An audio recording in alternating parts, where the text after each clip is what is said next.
Hello, today is February the 8th, 2014, and these are all our audience participants.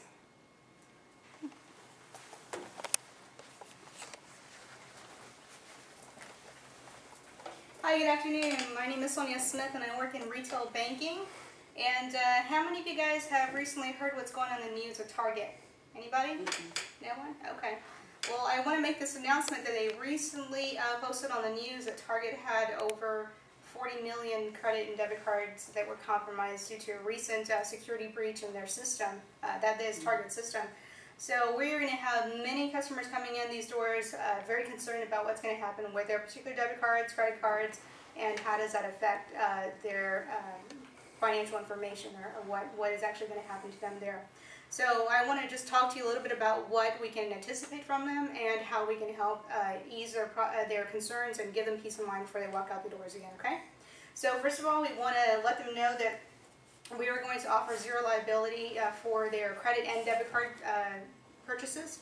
So if in the event that something did happen and they were a victim of identity theft or any type of fraud, let them know that we're going to investigate those cases for them. We're going to give them provisional credit, but they're not going to be held liable for those unauthorized transactions, okay? Next thing we're going to do is give our customers some advice on how they can reduce that exposure from identity theft.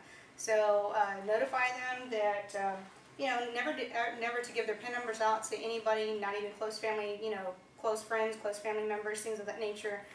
That's something that should always be kept confidential, okay?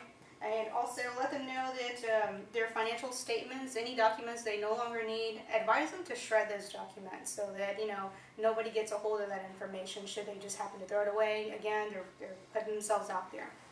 And also warn them about potential scams that could occur either online or over the phone. People calling and acting like they're their financial institution, trying to get confidential information over the phone.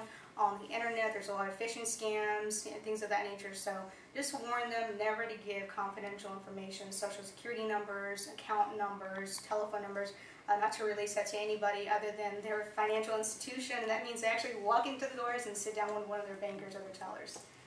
And last of all, make sure that we educate our customers. That's something that we fail to do a lot of times. They usually come in, make their deposits, cash their checks, and they walk out the door. But when they're there and they're sitting down with you and they have these concerns, address that and help them and give them the tools that they're going to need to protect their identity. So one of those tools is definitely going to annualcreditreport.com.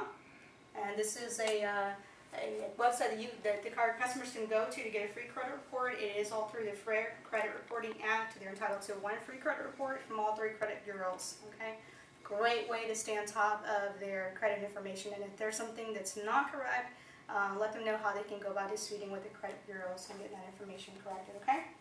Also, tell them that they can enroll in identity theft protection programs. We offer some here with our bank, but there are other places that can go and purchase that identity theft program. And what that does is it monitors their credit bureaus like annualcreditreport.com. It monitors even maybe their debit card purchases, credit card purchases, things like that, okay? And tell them about alerts. They can customize alerts on their online banking, and they can actually get alerts on their phone every time a withdrawal comes out of their account. Certain inquiries, even passwords have been changed on their online banking. Again, those are great ways for them to stay on top of what's going on with their financial information. All right, so with all that said, again, just remember everything we talked about. We want to help our customers to continue to bank with us. We don't want to lose anybody. And if there's any other concerns, have them come to me. But again, share with them everything I've shared with you today. Thank you for your time. Thank you.